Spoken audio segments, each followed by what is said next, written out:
I would, we've got this camera, we've got multiple cameras, which is great. Don't feel like you have to stay put. I always tell people during critiques, like, move around, and then no one does. So move around. Invite you to move around. I don't know or care what happens to the camera footage, but I would like to be able to see the work. And I'll kind of tell you about it. The way, like, when I've gone to these as a student, what I responded to, the ones that I remember anyway, are when the artist seemed like a real person and not like some dude behind a podium who was, like the Wizard of Oz. So I would rather do it that way, to have y'all like to engage with you, and some of you know me, some of you don't, but to have this like more of an exchange with y'all than preach at you about like philosophies I don't even understand. So the way I want to get into it is talk about these pieces in like a rough timeline, right? And explain like where they came from, why they got in this vein. So the work you're looking at is from about, I think the oldest thing in here is probably 2015. Those pieces on the wall back there were about 2015. And those, so I attended this residency in Banff, and artists, so Banff is in Alberta, Canada, beautiful location, and they have this big art residency where, P.S., you guys should apply for art residencies. I'll write you letters of recommendation. You should definitely do it. It's basically art summer camp By the way, for adults. They also do it they have a program that they work with students like you that work with the artists. Oh my God, let's all go. Like, absolutely, let's go. Fun. Yes. Those were made at Banff, and Banff had this cool, they have a big ceramics program, and so people would come from all around the world and put all this labor into these pieces and then fly back home to Sweden or wherever they live and had to leave these things. So all these orphan projects ended up in the window, and I liked that idea of these like really careful, once loved items got left and are now just without, they just have their own like identity in this hallway. And so I painted those in this really kind of abstract style where I was flattening, you guys, you art historians, like Cezanne flattening things, pretty much.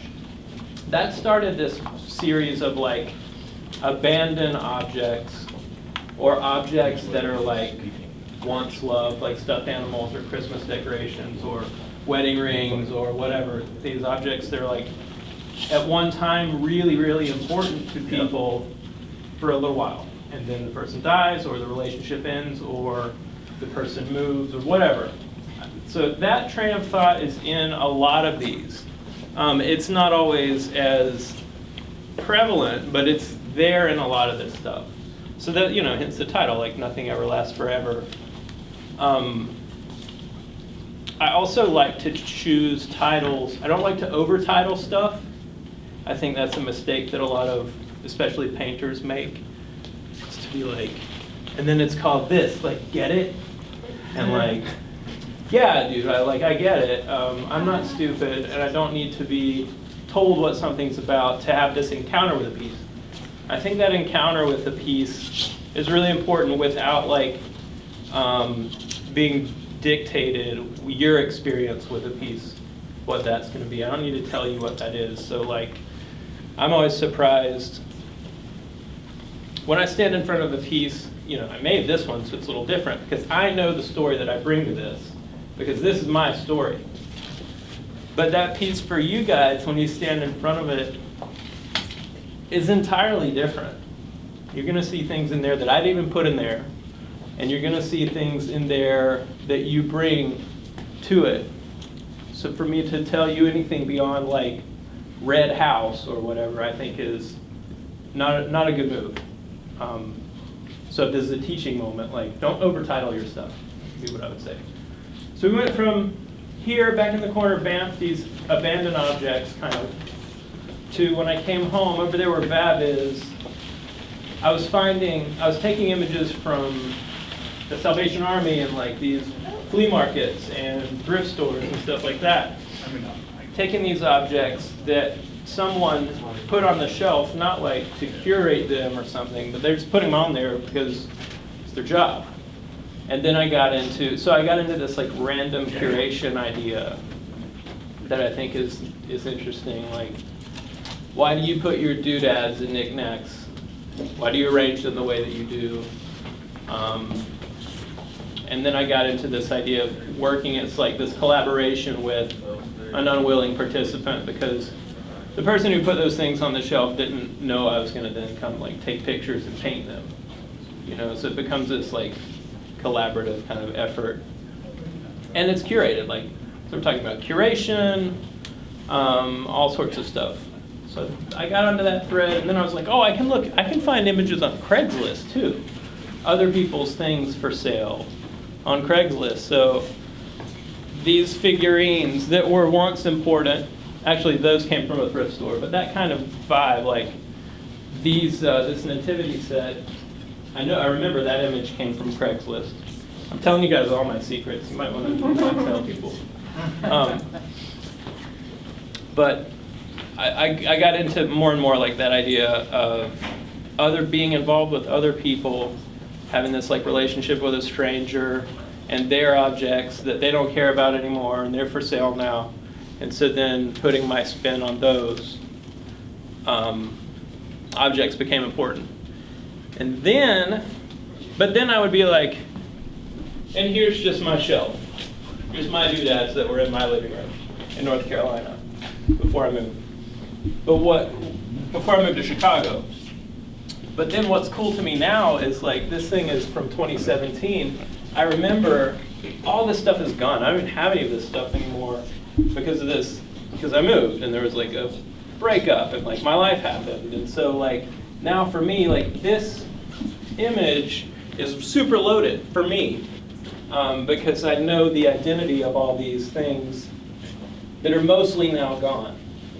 Some of these are in my house now in Hornell, but mostly not. I'm sure these plants are dead. I don't know, so I find that stuff like interesting, usually kind of sad, but kind of also bittersweet, and these things have their own identity that I think is interesting. So we went there, trying to keep it chronological a little bit. What did I do after 2015? Okay, I got it. Yes, did it. So I lived in this house in Madison County, North Carolina. That house was built, that cabin was built in 1810. It's this old, had this separate kitchen. So the building to the right was the separate kitchen, so that if your kitchen burned down, your entire house didn't burn down, because I think kitchens burned down a lot back then. But anyway, I lived there. It was on this farm. It was beautiful, really old. I don't think ghosts exist because I would have seen them there, but we never did. So I lived there. While I was there, I was like, I'm on this old farm, and I found a metal detector, and I was like, there's got to be cool stuff in the ground. So I started searching for them, and then I was like, oh, that ties in with objects and history, and it's conceptual, it's all this stuff. So then I started pulling out, like, this is a plow point. That's a plow point. This is a part of an old, like, saw blade. That's a part of, I think, a hatchet. But I started to pull these objects physically out of the ground and to lay them on these pieces of paper to still work within that like shelf system, to make these shelves of like kind of anonymous objects and then give them like a new curation, like this new kind of existence. This is a spade, a garden spade. This is a cast iron piece of like what would have been the front of a potbelly stove. That's another plow point. That's a saw. No, that was not. That's a saw blade. But you can see like, so I was physically digging these chunks of metal up and making these arrangements out of them and then kind of building the shelves around these objects. Does that make sense to y'all how I've made these? So I put these objects down on the paper. There was an object sitting right here, chunks of rusty metal generally. And then I would like spray paint behind them. So it gave myself this like ghost image, this negative image. And then I would paint the shelf around it. This idea is not dead. I just don't have a metal detector, and I can't go digging holes randomly in Hornell. Someone will shoot me.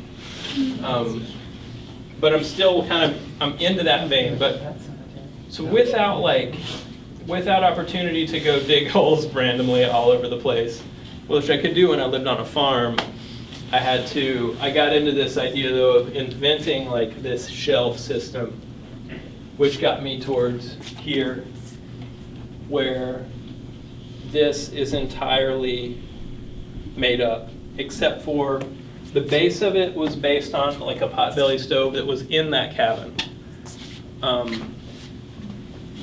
When y'all make me explain it, it makes sense. It's kind of interesting. So some of this is real, and some of this are objects that I made up, but sprung from real life objects. And then the same happened here. I realized when we started to get into, at the very beginning of the pandemic, everyone was like, cleaned out the grocery stores, because I guess we were going to just hoard groceries was the first plan. So I was thinking of that shelf system, and our fridge was just full, chock full of stuff. Me and a couple of my roommates in Chicago just had to the brim. So I started painting refrigerators because it's this same kind of system. And most of those were just, I would sit down and draw from the refrigerator. The food would get hot. My roommates were not into that. So then I was doing it from photos. I just take a lot of photos. And that got me into doing refrigerators, knowing that it's that same like temporary, they have that same temporariness as like the objects that I was doing before. And I was like, oh, that can work as a portrait, because like the objects in your fridge right now are going to be different all the time. And a year from now, you'll be eating different stuff. You'll be like, oh, I remember when I used to eat Flamin' Hots every day or whatever. Like, I got into just to the idea of the refrigerator as a portrait. It also ties back to like the Spanish court painting, like Velázquez, like the Mercado paintings, where you see like dead rabbits and pheasants and all that stuff. So it's here. That nerdy stuff is here too. But this is a portrait of my friend Joe. That's his fridge at night. He took that picture even. So I've done a few portraits of people's refrigerators, and I was like, this is a genius idea. I can't believe it's never been done. 2 weeks ago, I was looking at New American Painting magazine. This dude's doing all these really big refrigerators, and I was like, it's not me. Yeah. It's like a dude that's kind of famous. I was like, no, that's mine. The refrigerator's mine. But mine are better. That got me into this refrigerator idea. This one is, this one is actually, this just occurred to me. So in Chicago, I was living in this neighborhood called Ukrainian Village, that if you know Chicago is mostly like older people who moved there in the 70s and 80s. These are all, and the neighborhood's changing. It's becoming more like people that look like me and not like old Ukrainians. And they own the buildings, and now they're the landlords, and just everything's changing. But so I was looking at these objects when I lived there, like Ukrainian trinkets from that neighborhood. These were from Craigslist, and I drew this fridge, and then I was drawing these Ukrainian like kind of tourist items inside that refrigerator. They weren't actually there. I drew a picture of an empty fridge, and then I was pulling up these like Ukrainian trinkets from Craigslist and drawing them inside of this fridge. But now that has this other completely unintended kind of political context. That's interesting, that just occurred to me. So it's that same special item curated on a shelf or curated wherever. Spoilage, keeping something, having something spoil, the inevitability of spoilage or usage, or situations changing or things getting lost. That's stuff that's all important to me in my work. That it's just things that's where it is for me. To do that, my problem is like to do that without being like sappy or cheesy, or to tell you the whole too much of the story. Like that's the hard part for me as an artist. Where are we now? Okay. So this is pandemic, kind of beginning of pandemic. Obviously I had a lot of time. This was pre-vaccine. I was stuck in my studio because this is the only place I could go. So I just lived in my studio. I was painting a lot. Did this one and that one, the one on the far wall. So that one is called, I'm curious for y'all, this is a question for you. That one you stand in front of, and then it's called We Will Find You. What does that mean to anyone? I can tell you where it came from for me, but I'm more curious for you guys. It's reminded of people kind of like hiding their identity so that they wouldn't be tracked on the internet or by security cameras. Oh, okay, cool. I was thinking, I was gonna say, I think it's more like the human nature of trying to find something that like you belong in a thing that may not necessarily like hold anything directly to you. We always try to find a place we belong within everything. Oh, that's great. I'm into that. Looking for a cure? Looking for a cure? Yeah, for the pandemic. Awesome. Yeah, go ahead. I was thinking of it being somewhat more threatening because, well, a virus is very disorienting, and like the virus just getting into your body is something that you would not want. It's very disorienting, it messes with your body. Yeah. Mm-hmm. Disorienting for sure. Maybe define normal again, because we're really still not even sure what that's going to be. Sure. Go ahead. Trying to find some sort of physical form within the abstract, something to really define what is that. To find a physical form within the abstract. So like to make sense of all that, right? Make sense of any of that stuff. Yeah. So this one is always amazing to me. It's why I go to museums or whatever, because like that encounter that you guys are having is right. It's not what I put in it, but it's absolutely right. But it's always interesting to me like how specific your experience can get, and sometimes it'll be like really specific to what I intended. You might be like, oh, I remember that from when I was 12 years old, and that's exactly what I'm talking about. But like that one, that's a very abstract piece, you guys are going to bring all sorts of things to it. So it was that kind of ominous, dangerous, confusing kind of time, and that's all in there. I don't think that's like a really soothing painting. I wouldn't say it's happy. Overstimulating, I'll say that. Yeah, for sure. It's your Mardi Gras colors, so like it's appropriate. It's very timely right now. But that wasn't on purpose either. This one. So, do you have a hand up there? Oh, okay.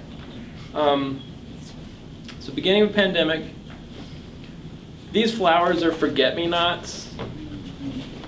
So I heard someone talking about the text behind it too. And I was thinking about that same idea of time, forgetting. I usually base things in observation. So I'm still in this like working from life observation, still flattening space, idealizing things, but there's some content here that's about being forgotten and impermanence. All that stuff is still there. so that came along at the same time. A lot of these things happened at the same time. These two images are cyanotype. Has anyone done those? Anyone have experience with cyanotype? A cyanotype? Have you done it? Did you use the sun? Oh, wait, I did that in high school. Yeah. So you make this negative. It's the same process as this. Like if I put something on this paper is treated with this like photoreactive chemical, it'll make a negative image. So I was like, first you paint this, it's yellow at the time, you paint this paper with this yellow photosensitive stuff. And then I was making negatives. I was like hand drawing these negatives. This one was made with an airbrush and a China marker to make the negative. And then I would put this piece of plexiglass on top with the drawn negative and expose it in the sun to then give you a positive image. It sounds way more complicated than it is. It is lots of fun when I did it. Really cool, and it's like, it's fast. They don't last forever, which, you know, I'm into. Actually, if they fade, if you put them in the dark for like a month or two, they actually get darker again. At least that's what because I made them, really? and that's what as I understand, they're actually archival, but you have to like as they fade, You gotta give them some preserve them? darkness. Yeah. I like that. Yeah. Yeah.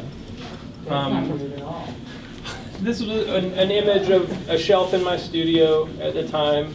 Someone I used to know.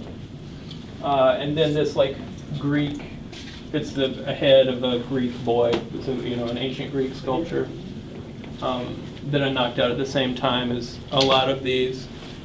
But they're kind of scattered time-wise. They're curated in a way because they're like roughly about the same things-ish. Time-wise, we're kind of all over the place. Right now, what I'm working on in the studio are these big portraits. They're about this size, and they're portraits. I guess they're not portraits. They're still lifes, but they're just like sleeping bags. And the one that I just finished is a big Snow White sleeping bag that's hard lit from the bottom, so you can tell that it's Snow White, but it's about like insulation. It's kind of the opposite of a refrigerator. It still has that same structure of like the insulation still have that shelf kind of verticality like that. But that's what I'm working on now.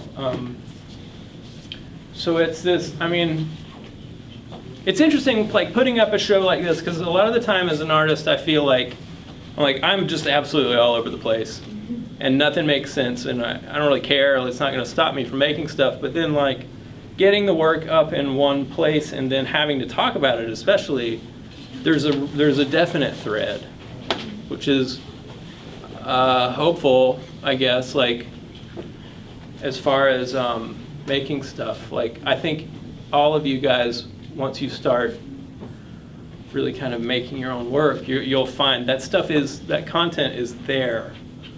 If you make it, if you continue to make stuff, that content will be there. Yeah, I guess that's kind of as good a timeline as I can give you. But I'd be curious to see what y'all think or what kind of questions you have or anything. Yeah, go ahead.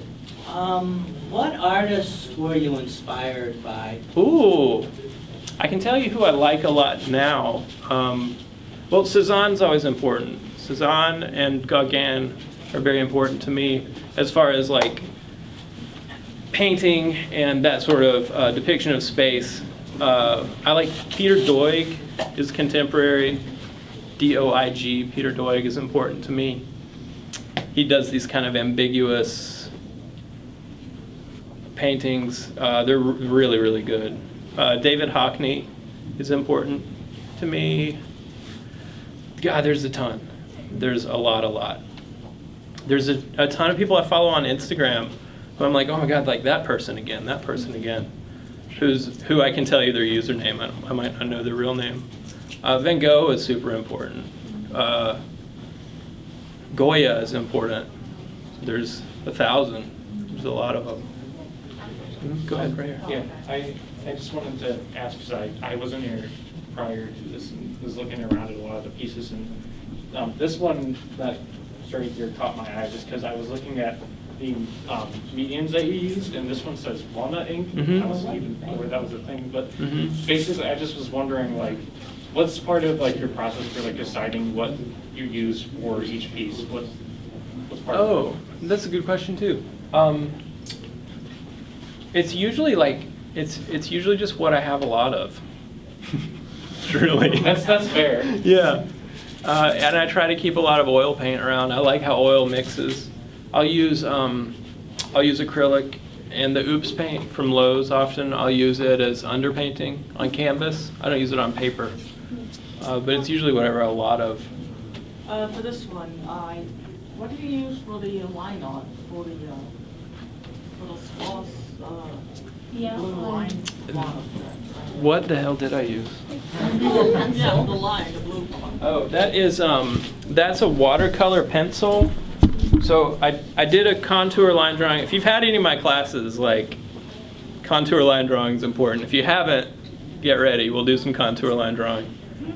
It's a contour line drawing of these like Hummel figures that some old person in Chicago was selling. And I did contour line drawing of that and then filled in the sections with watercolor and then put ink on top of all of it because it was too bright. I didn't like it. Go ahead. Is there any particular reason why you choose to do more abstract forms rather than realistic? Boredom, probably. Yeah, I think I get bored. But I tend to do I'll do one that's like pretty realistic and then I'll switch gears. This is a lot harder. Abstract painting is damn near impossible. It's very difficult. It's really, really easy to do it really terribly, I think. But it's really hard. But it's inventing these forms is fun. And then people will be like, oh, like, I can't believe you put like a pumpkin in there. And I'm like, I didn't put a pumpkin in there. You know. So I like that people bring to it whatever they find. But then my friend was like, that's a pumpkin. And I was like, oh, okay.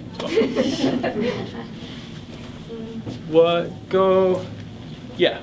What do you define as a portrait? Because I see you saying that these refrigerators are portraits, but the first thing that comes to my mind is a portrait of a person. Well, you have an identity with especially things you're going to put in your body. So you have an identity with your food, and the way you arrange your refrigerator and stuff like that is really specific to you or your family or people you live with or whatever. So it's not like a specific portrait where if you sat down and I drew you, I can do that. And I do that. I like to do portraits, but I consider these portraits because they are like an identity, a really intimate identity of a person. And then you had a question?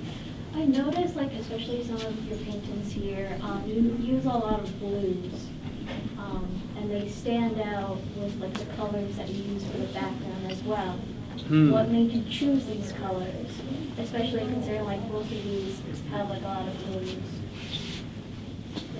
I didn't realize I use a lot of blue. Yeah. I think I like high contrast, like a high. So, but it's not. I don't think I go into it being like, oh, I'm going to use complementary colors now. But I know that I do like high resonance between colors, so they do tend to be like complementary. So blue, like blue, yellow, blue and orange, stuff like that. That's true. Red and green. Photo red and green. These are great. This is fun. Can I ask you a question? Good questions. Yeah. Like as an artist who's been working for a while, what has propelled you to continue to make work? There's not a choice. I don't have any. There's not like. I don't have another thing. It's truly like, yeah, I have to. I think I would die. I'm not even kidding. Like, No, I believe. yeah, I would straight up, like, it would not be good. If I couldn't make stuff, it'd be bad.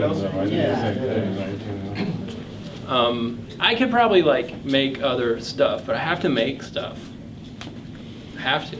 I get really sad if I don't. In a single word, Mm-hmm. if you could sum up the theme that links all these pages.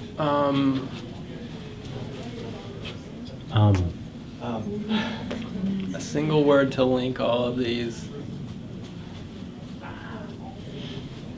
Jeremy. I guess it would be impermanence. Exactly what I was saying. Yeah. Something like that. Yeah. It's interesting, like, to find the thread afterwards is really, really interesting. So I think, like, if you guys are searching for, and even the stuff I was making in college, like, was kind of, I can see it now as like the first like baby steps into this same thread. You won't, I don't think you'll know it at the time. I mean, from my experience anyway, I didn't know it, but it's about like this kind of nostalgic things from my memory, things from my childhood, you know. That's all based on like this ride at the fair. Zipper? The Gravitron. Oh, I love the Gravitron. You too? I was I had this whole Gravitron vein, and then that turned into refrigerators. Yeah, go ahead. This might be a bit vague, but what has saved you from burnout? On a personal level, not like what has come into your life to save you, but from you. What has kept you going? Because even if it's the only thing you have to do. Yeah, well, I mean, it's not, yeah, like I say, like, it's the only thing I've ever, like, consistently done, you know, since I was little.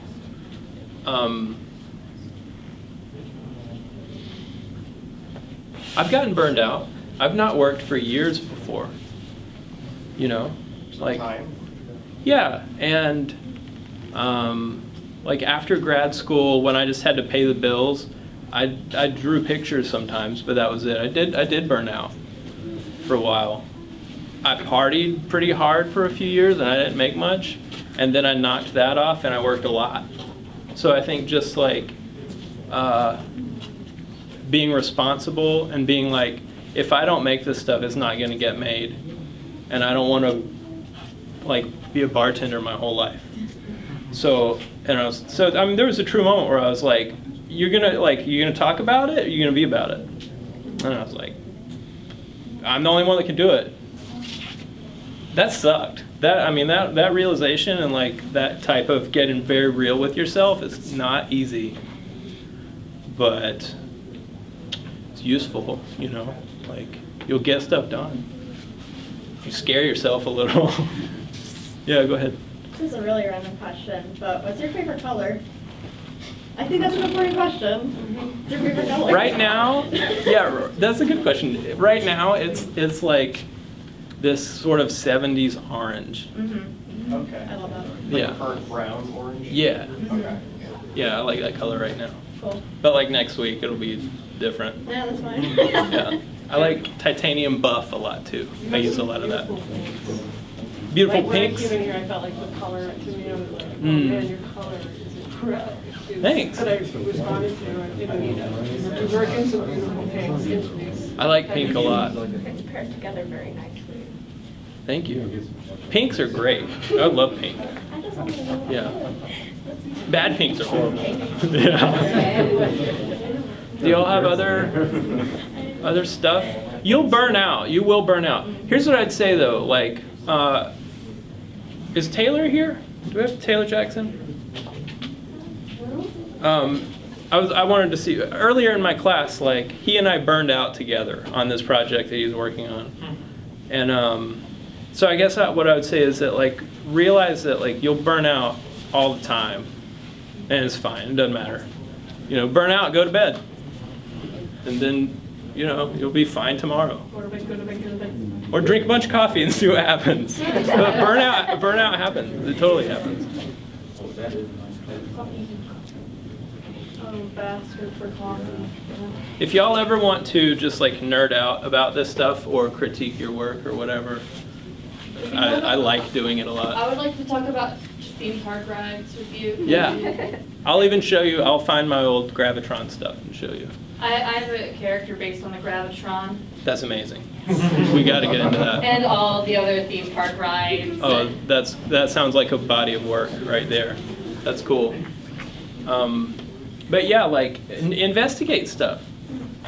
And Connor is for sure. Like really go at stuff, and you'll find it doesn't stop at any point. It just changes.